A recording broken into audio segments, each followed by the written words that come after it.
So if you were to ask me, Michael, what is that number one magic bullet to hiring and retaining amazing people at my center? It's one word, and it's a word that we've talked a little bit about in this video. It's culture. If you're hiring a team that is a culture fit over just filling your center for bodies because you have to be within ratio and you're worried about your team getting overwhelmed and burned out, you're going to continue to be in that cycle. And I've been there. I've done that. Oh my gosh, we've got a bunch of new clients. We need to hire some new account managers. And I skip a couple of steps and I miss something on the culture side. Even though you may not have already perfectly defined your core values, you're going to have a culture at your center, whether it's by design or by default. Some cultures are what I would label workaholic cultures.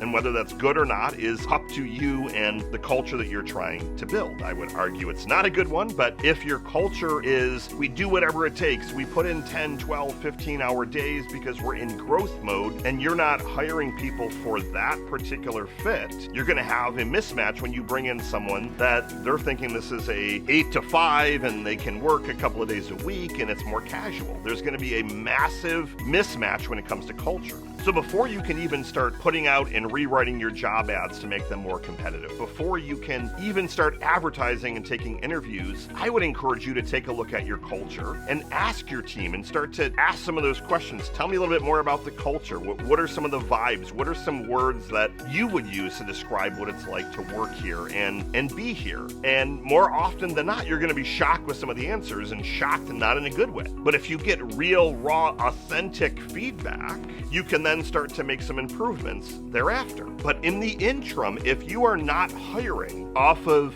what is deemed your current culture, you're going to be in for a lot of issues. And that is where I'm seeing all of the issues at our centers. They bring in someone, great, Michael, we hired someone new, they're fantastic. 2 weeks later, hey, Michael, can you help us find someone else? They weren't a fit. Turn that around. You were not a fit for them. In my short time here, one of the things that I have been working on from a personal development standpoint is realizing that every single issue in my life is as a result of everything. Every business challenge, personal challenge. Yes, there's outside factors, but it's also how I can respond to it. Did I set myself up for this? Did I skip a step or whatnot? All of them. So don't continue to go into that cycle. Learn more about your culture and make sure that you are being clear and you're letting people know what the culture is like to work at your center, so that they're not coming in and day one is an absolute surprise. Then you'll start to solve your turnover issues. Now, in tandem, you've got to start improving the other areas.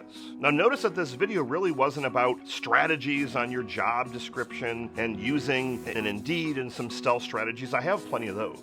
However, if you don't solve the culture aspect, if you don't fix the compensation, if you don't put in ways for your team to grow personally and professionally, none of the other strategies are going to help you. It's going to be a revolving door. So my number one challenge for you today, and your number one action step, is interview your current staff around your culture. Interview them and ask them openly, what is it like to work here? Throw me some buzzwords. Tell me what you like. Tell me what you hate.